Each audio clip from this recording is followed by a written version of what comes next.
You're listening to the Options Insider Radio Network, the home of the Options Podcast. For more quality options programs, visit theoptionsinsider.com or search for Options Insider Radio Network in your podcast provider of choice. Listeners can also access all of our programming through our mobile app available in the iTunes and Google Play stores. Select programs are also available via live stream at mixlr.com/options-insider.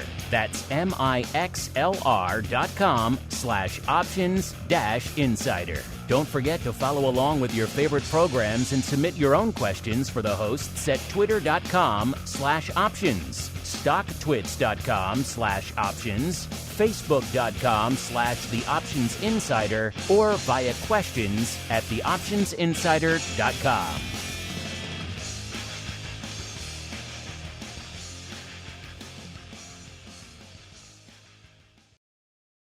Gold, crude oil, corn, soybeans, and more. With so many tradable products, the futures options market can be an intimidating place. How can you possibly keep track of the latest trading developments across so many different products? Don't worry, we've got you covered. Welcome to This Week in Futures Options, the program designed to help active futures options traders stay on top of this ever-changing marketplace. Each week, we'll break down the top trades, hot products, volatility explosions, and much more.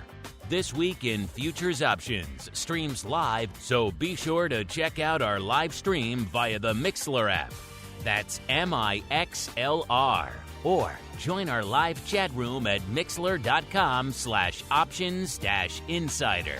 Whether you're an experienced veteran or a newcomer looking to separate the wheat from the lean hogs, This Week in Futures Options has the information you can't find anywhere else. This Week in Futures Options is brought to you by CME Group, the world's leading and most diverse futures and options exchange. For more information and educational resources about futures options at CME Group, visit cmegroup.com/options. And now, get ready to break down the latest futures options trading activity. It's time for This Week in Futures Options.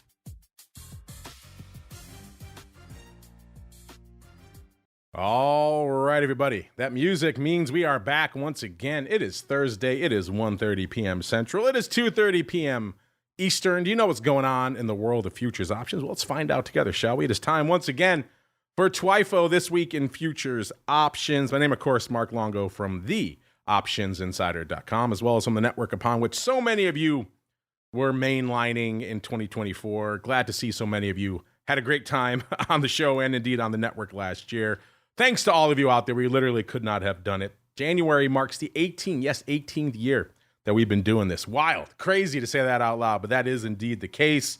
A new show is hitting all the time, like our Futures Rundown program towards the end of last year. So a lot of great new content hitting the network all the time. 18 years and not just going, but growing. So thanks to all of you out there who download, stream, subscribe, whatever it is you do that helps new people continue to discover the content week in and week out. Of course, if you want to discover more content in your lives, head on over to the Pro, theoptionsinsider.com/pro. Awesome Pro Q&A sessions there, as well as unusual activity shows like Options Oddities, great giveaways, and a whole bunch more. Theoptionsinsider.com/pro, the place to go to learn more as we learn who's joining us in the aptly named CME Group hot seat this week. I'm pleased to welcome back on our old pal, Mr. Derek Sammann, the Senior Managing Director and Global Head of Commodities, Options, and International Markets over there at CME Group. Derek, welcome back to TWIFO, sir. It has been too long. It has been too long. I think the last time I did this was about 12 months ago, and boy, it's just, who would have thought we'd have another record year like this, but it's just amazing. It's great to be back. It is great to be back, and it's great to keep on rolling. Let's dive right on into a little bit of the old, very special edition of the Movers and Shakers Report. It's time to find out what's rallying on the light side and falling to the dark side at CME Group this week. It's time for the Movers and Shakers Report. All right, everybody, welcome to the Movers and Shakers Report. This is usually where we break down all the activity from the past week in the world of futures options. Everything is lighting it up over there at CME Group, to the light side and to the dark side. We're going to expand that purview this episode, though. Going to go a little bit farther back. It is the beginning of the year. It's a good time for us to look back on some of the interesting developments, the trades, the trends, the milestones that really defined the year over there from an options and overall perspective over there at CME. And Derek, you kind of hit the lead right out of the gate. It was a banger year for you folks over there at CME. The final numbers now in our hot little hands. A record ADV last year, 26.5 million contracts, up 9% from an already banger year of 2023. So as you said, who would have expected that? But then given all the crazy activity and volatility we saw last year, we had to expect some records were in the offing. Derek, what do you think? Absolutely. It was just a spectacular year. Listen, we're in the risk management business, and we're here to serve our customers globally. And certainly 2024 was not light on surprises, on unforeseen risks, but boy, just credit goes to all of our customers that are out there actively managing risk both up and down across all asset classes. But you're right, 2024 was a record year for the exchange overall. Not surprisingly, Mark, it was a record year for our options franchise and an outstanding set of records, particularly for our commodities options business across energy, agricultural products, and metals as well. And just it was a year that it is really paid off to be in front of our customers, serving their needs, building products and capabilities,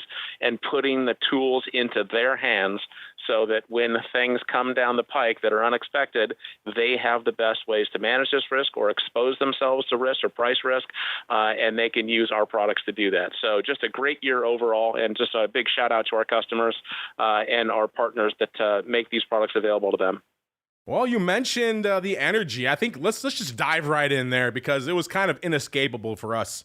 I know on this program last year, I used to make a joke out of it week after week. It seems like nat gas was just the one product we could not avoid talking about on the show every week. It was not only moving some ridiculous percentage every week, but it was also putting up a ridiculous amount of options volume out there. So it made it a nigh on inescapable contract. So let's kick things off in the energy complex. Probably some fun stuff to talk about there.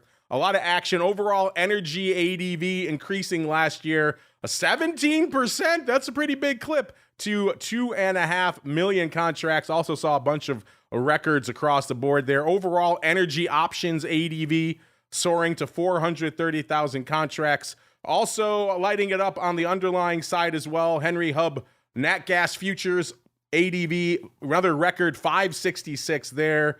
And the options, of course, more important to us here on TWIFO, even though we like the futures too. Talk about those on the futures rundown. Records for the options as well, ADV 242 there. And let's not forget our old pal WTI, the futures ADV, increasing there 4% to nearly 1 million contracts a day, 983,000. So, Derek, just about any way you slice it, it was an explosive, pun intended, year for energy options and derivatives.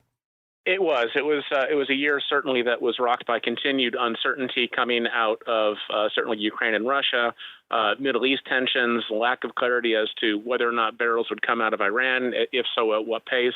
OPEC meeting, taking some decisions, delaying some decisions, and this is why we exist, Mark. We're in the business of helping our customers manage risk. We put up lit markets on screen. We're making it as easy as possible for customers around the globe to manage their risk on CME Group exchanges, and that's what we do day in and day out. And I'm going to hit some of those numbers that you mentioned again today. Our energy options business was up 43%. I'm just going to sit on the number for a second.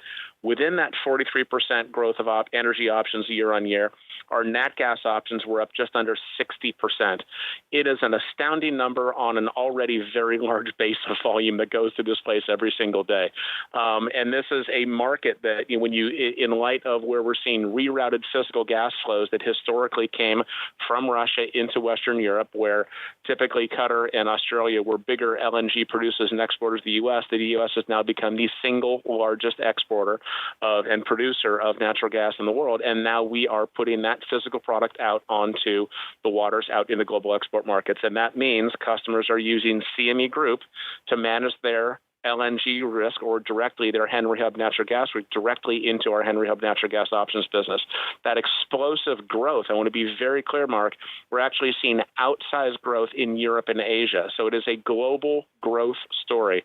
It's also a growth story, particularly in nat gas, where we saw outsized performance in EMEA and APAC. So when you run global benchmarks, the hallmark of those products are that we have lit screens 23 and a half hours a day, 5.5 days a week, where we've got nice, diverse pools of liquidity, that we've got deep spreads and diverse customer bases interacting all day, every day, in every time zone. And the numbers we put up are simply a reflection of the utility the customers find in using our products to manage that risk. So it's just been an outstanding year.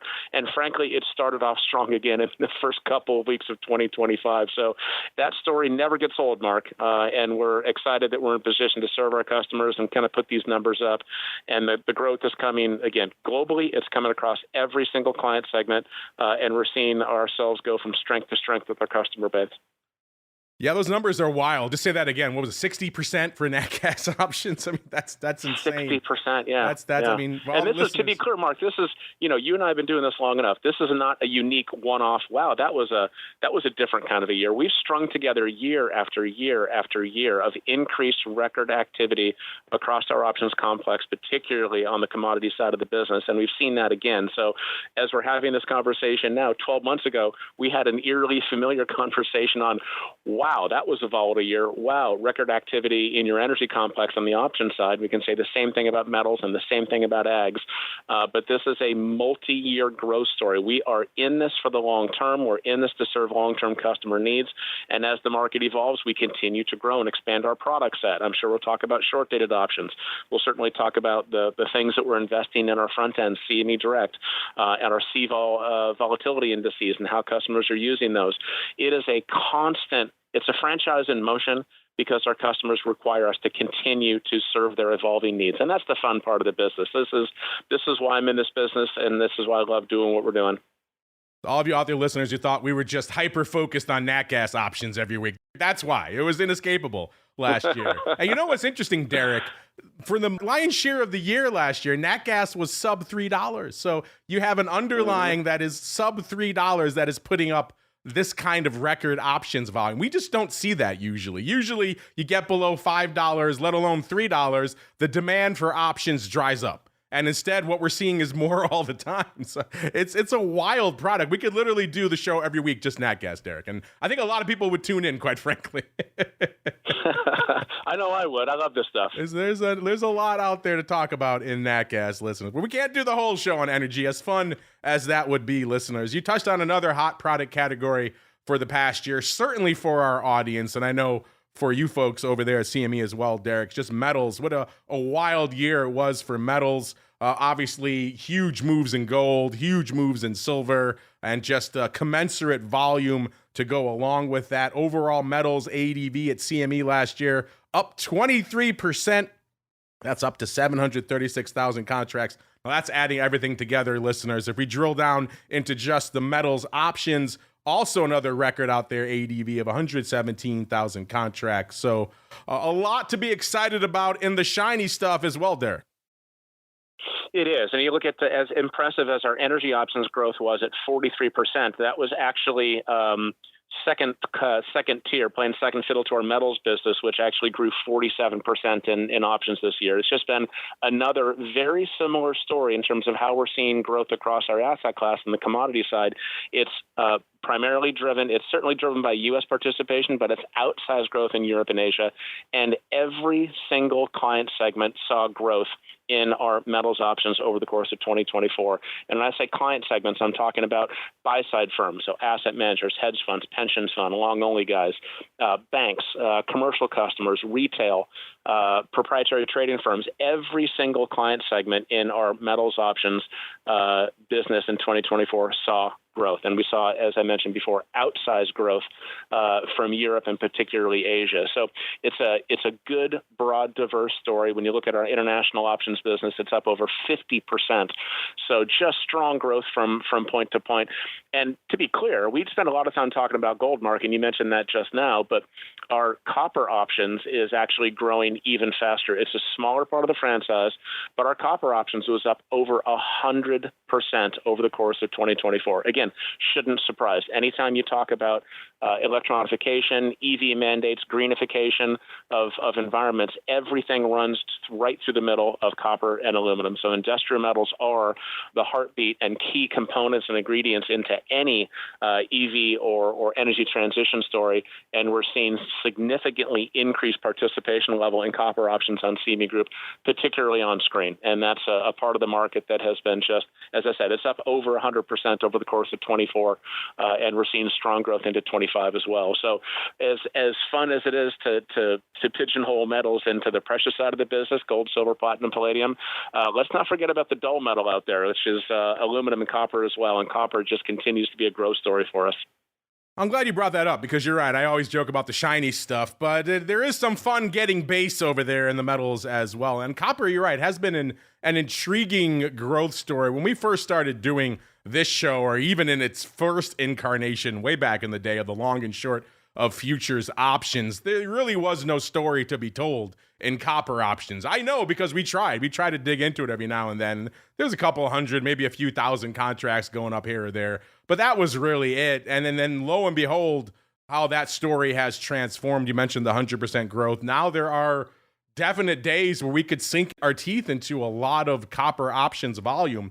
And that wasn't the case not that long ago, Derek. So you're right. We get all hyped about the shiny stuff, but sometimes it's fun to get base as well. And the folks are certainly putting up enough volume to back that up. Yeah, it's keeping it real. And to be honest, Mark, one of the ingredients of our success here at CME Group is making sure that we are building entire product portfolios for our customer base. So when you look at our fixed income business, we have the short end of the curve in SOFR, we have the long end and Fed funds, we got the long end of the curve in 5, 10, 20, 30-year treasuries. In our FX business, we've got G3, G7 all the way through to emerging and NDF currencies. In ags, we've got corn, wheat, beans, livestock, dairy. In our metals business, we've got precious and we've got base. And same thing on the energy side. We've got crude, we've got nat gas, we've got renewables. If we're not providing the full portfolio of products to our portfolio, then we're doing a disservice to our customers, because in a world in which we sit, where operational and capital efficiencies mean more to customers now than ever before, in a world of higher volatility and a world of higher base rates, those kinds of decisions as to where customers decide to put their risk is really a function of where can they maximize their capital and operational efficiencies. And that's what we at CME Group spend a lot of time doing. Let's make sure that we can offer the entire broad portfolio of products for any customer, put it on the same backbone, put it in the same clearinghouse, and generate as much efficiency for our customers as possible so they can focus on their core business.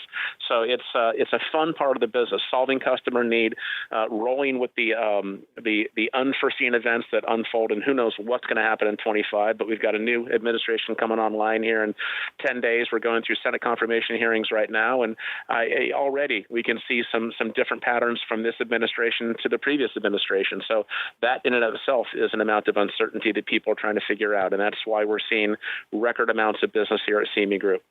All right, from getting base, let's go green, listeners, out to the ags. Another wild year on the ags front. ADV there also leaping 13% overall, record 1.7 million contracts. That's, of course, if you add it all together. If you dive just into the options side, listeners, also a record there as well. Annual ag options ADV up to 337,000 contracts out there, Derek. So a lot going on in the green side as well, Derek. What was catching your eye out there last year? Yeah, it's been a great year. As you mentioned, 13% growth overall in the ag complex this year, and ag options for the year, I think, was up about 10%. The outsized part of the growth, we actually saw almost over 20% growth in our livestock options. It's about 45,000 contracts a day, but there's still a lot of activity on that side of the business. Grains and oilseeds up low single digits between our corn, wheat, and beans complex. And again, this is a market for us that, ags has been part of this exchange for 180 years, and yet we reinvent ourselves every year to make sure that we're as relevant to our customers today as we were 180 years ago. And our options complex continues to go from strength to strength. We've had growth across every one of those client segments, as I mentioned before, consistent story across each of our asset classes. And in the ag market specifically, we're seeing really strong non-U.S. growth there as well. So when you look at our non-U.S. growth in our ag complex, it's 15% growth outside the U.S., and that's just a really, really strong number. And if you look particularly inside of that, our APAC business, so that part of our business that takes place during the Asian trading hours was up 25%. Again, we're in the world of global benchmarks, Mark. What we do is we put those products out there, and customers can tap into our liquidity 23 and a half hours a day to trade benchmark liquidity with all major client segments in our market on lit screens, on CME Direct, all supported by the analytics and tools from Bantix Quick Strike tools that we have up there. And this is a part of the complex that's really important to us historically, and it's a big part of today's growth story as well. No, it's funny, for all these growth stories we're talking about here, metals, ags, everything else, energy complex, so much of last year, the headlines in the world of markets were all fixated on the equity markets. What was going on out there? What was exploding? What was rocking? Certainly we saw the S&P and the NASDAQ have another stellar year under them last year. We didn't see it overall translate as much into the overall ADV as you might expect, listeners. In fact, the overall ADV was up about 2% for the entire equity index complex last year. That's still 6.8 million contracts. So that is nothing to sneeze at. Of course, if we drill down a little bit to the area we're focused on, the equity index options, a little bit more scintillating there. Another record ADV of 1.6 million contracts. I know, Derek, you're maybe not as focused on the equity options, but still kind of an interesting year for all the headlines that equities were generating day in, day out. They weren't perhaps the record setter, the trend setter as they have been in years past. Yeah, you're right. So it was a fascinating year across all of our asset classes for sure. Equities, oftentimes we find that a lot of the market structure advances in one asset class will eventually find their way over to find its place in different asset classes as well. So certainly you have been reporting for years, Mark, on the trend that we've seen towards more short-dated expirations. A lot of that started in the equities world, and we've seen that very positively float over and become something very interesting and client-led from a demand point of view across the different asset classes on the commodity side of the shop. So as you know, we've rolled out, we now have dailies in our crude oil complex Monday through Fridays, and we set record there in terms of short-dated activity over the course of 2024.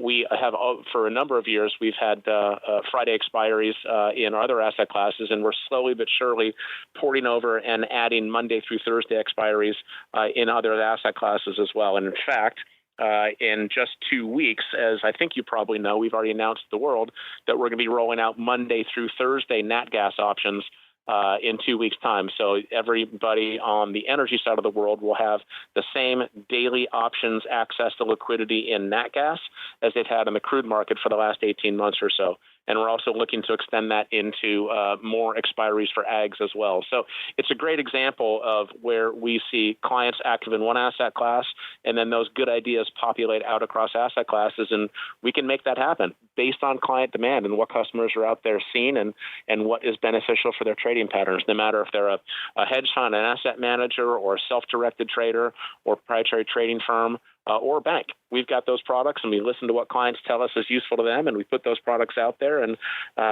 listening to your client is always a good idea.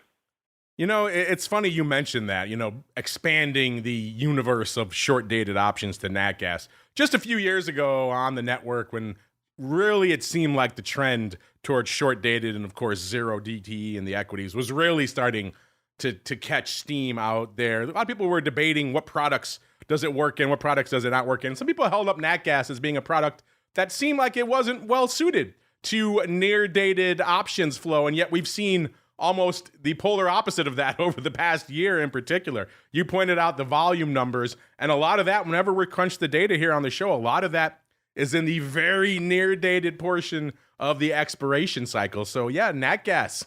A few years ago, Derek, I probably wouldn't have said I would think nat gas would be in that short-dated, zero-day product category, and yet here we are, Derek. The customers, they demand it, and the volume doesn't lie. Folks want to trade near-dated nat gas, Derek, so I guess we're just a short time away from all 0 day, all the time nat gas, Derek, right?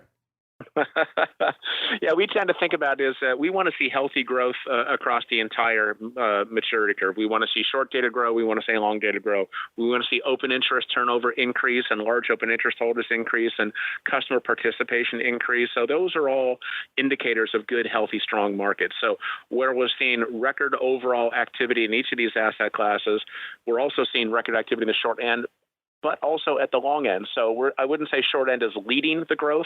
It's participating in the growth. But for us, and customers want to come where they can trade short end. And we'll actually have customers that will be trading kind of a core position with their quarterlies, but they can use the short-dated options to trade around discrete event risk, whether it's an OPEC meeting or an EIA day or non-farm or some other event on the calendar where they can use a Monday, Tuesday, Thursday, Friday option for the next 4 weeks to discreetly manage risk in a short date, even though they're managing a longer-term position that might be a different way. So there's the risk tools that customers use to manage their overall portfolio, even the kind of the term hedge that they have on. That's been kind of the primary driver for customers saying, man, we'd love to be able to access shorter date liquidity to complement the market-leading liquidity you have in the out across the curve. So we see that as a very positive push me, pull you.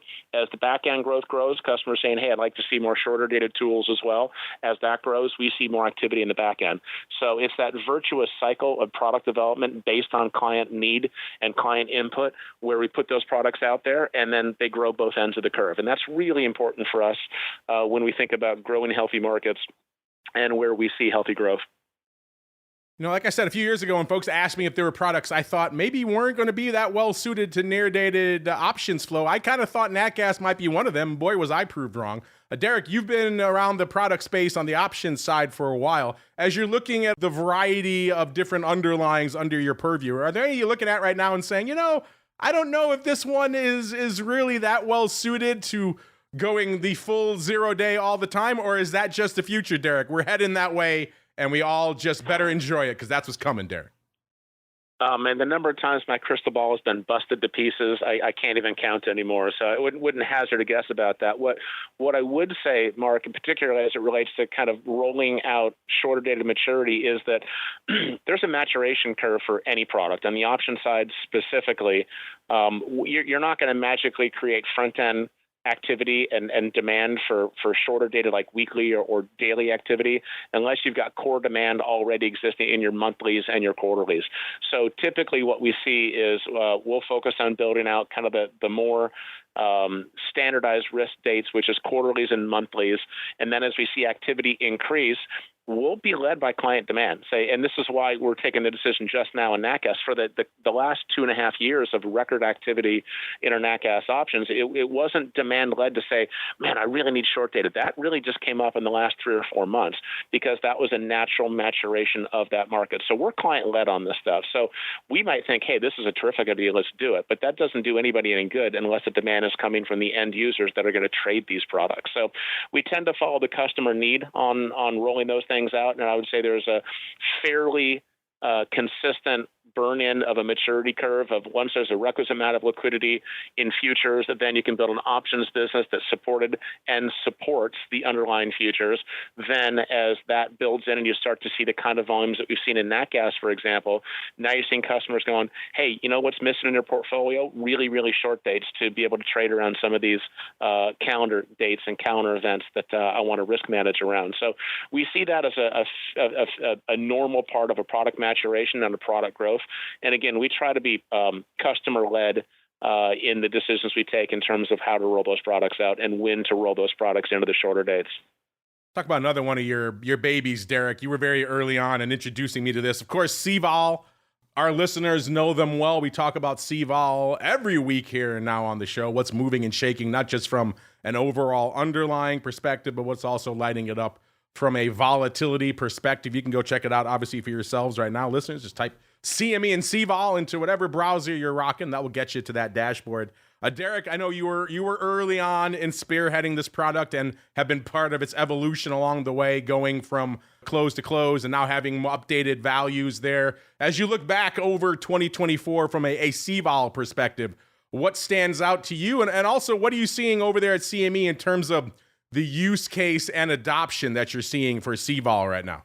Yeah, we're seeing increase in record levels of people looking at CVOL, downloading CVOL graphs, looking at the information to help them interpret what the market is telling them and help them understand how to expect the market to react in different places. So when a lot of people, when they talk about volatility, they just think about at the money volatility. Price goes up, price goes down. Oh, volatility up, people don't know what's going on. Volatility down, risk off, and not much going on. There's so much more in our CVOL volatility indices. So we're seeing more people take advantage of not just the headline CVOL at the money price. We're seeing the people go a layer or two down and looking at the up VAR or down VAR, for example. So looking at the risk reversal. Hey, in the short dated nat gas options, did we just see a flip towards upside protection being more expensive than downside protection, but is it still more protective in the back end where downside is at premium to upside protection? So there's so much information that customers can glean by looking at that and then looking at the trend and then looking at the term structure. Hey, in the front end of the curve, it's put biased, and the back end of the curve, it's calls biased, for example. You can't get that information anywhere else but CME across our benchmark asset classes. So whether it's fixed income or FX or energy or ags or metals, CVOL is proprietary to CME, and it's built on our record-setting benchmark options markets across these asset classes. And so we're seeing more and more customers download that information, go to our pages, try to figure out what's going on, and then use that to inform them on their trading decisions and how they're going to manage their risk or what risk they want to take and how they want to position and hedge a portfolio. So we think about it as one of many different tools that we've developed proprietarily on CME Direct, our front end, and with our good friend Nick Howard, building a continued increasing set of tools and analytics using the quick strike functionality to allow customers to interact with our data in real time, back testing trade ideas, looking at heat maps for open interest or activity. There's so much available to customers on CME Direct. I would counsel everyone to get onto our CME Direct front end and start to take advantage of these great tools. And CVOL itself is just, as you mentioned, just on any browser in the world. Just type in CME CVOL, and you'd be taken right to these pages with so much useful information. Well, we talked about a lot of great stuff here, Derek, looking back at last year. Before we wrap up here, let's look forward a little bit. It's always fun to see what's in the offing for the coming year. We talked about CVOL. Any other interesting tools you have up your sleeves, or as our folks are listening, you want to leave them wanting more. If you want to leave them with any hints, any teases of what they can look forward to coming down the pike from CME on the options or on the tools front, have at it, sir. The floor is yours. Well, I would probably just say I will stoke every FOMO sense out there right now in terms of looking at the continued annual year-on-year growth, year in and year out. We've continued to put up records in our options complex, and that's not just from the same products trading on the same days, just in more volume. Even just over the last 25 minutes, Mark, we've covered multiple asset classes, multiple different kinds of products that we've launched against different kinds of client segments, and this is just a continued growth story for CME. So, well, again, my crystal ball is perpetually broken. I certainly see that a longer term trend that I think we'll continue to see intact for 25 and beyond is that options are becoming a larger proportion of customers' portfolios and tools in their toolbox to either gain exposure to markets or hedge exposure to unwanted market moves. And that's just something that I think we're seeing a maturation of the end user customer and the sophistication, taking advantage of the many educational tools or training tools that we have on our website to learn how to use these tools, how that benefits you as a self-directed trader or as an institutional trader.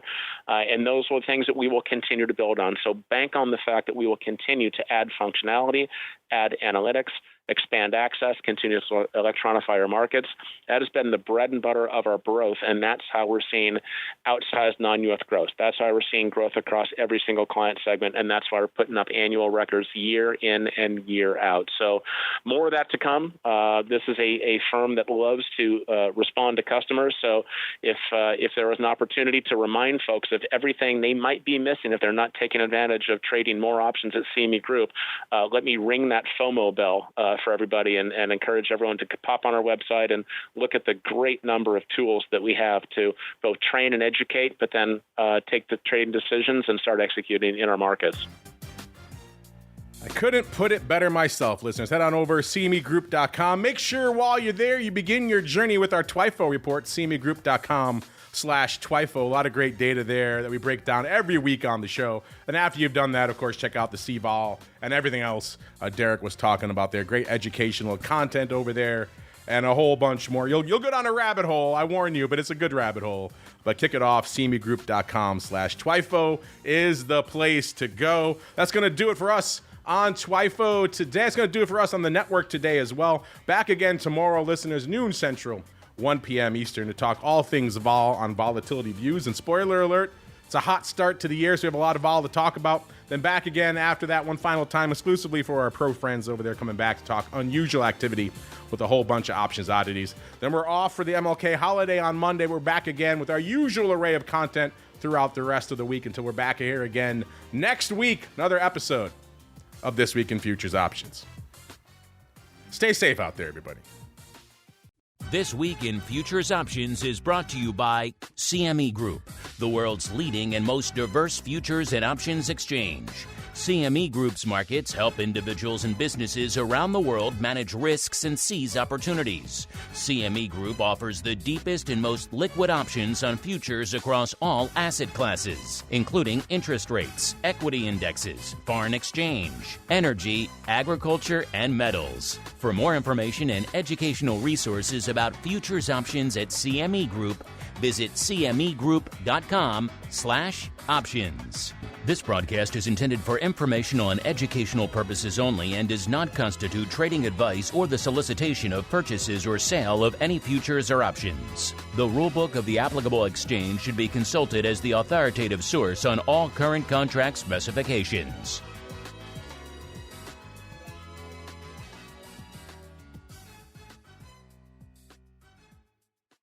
You're listening to the Options Insider Radio Network, the home of the Options Podcast. For more quality options programs, visit theoptionsinsider.com or search for Options Insider Radio Network in your podcast provider of choice. Listeners can also access all of our programming through our mobile app available in the iTunes and Google Play stores. Select programs are also available via live stream at mixlr.com/options-insider. That's mixlr.com/options-insider. Don't forget to follow along with your favorite programs and submit your own questions for the hosts at twitter.com/options, stocktwits.com/options, facebook.com/theoptionsinsider, or via questions at theoptionsinsider.com.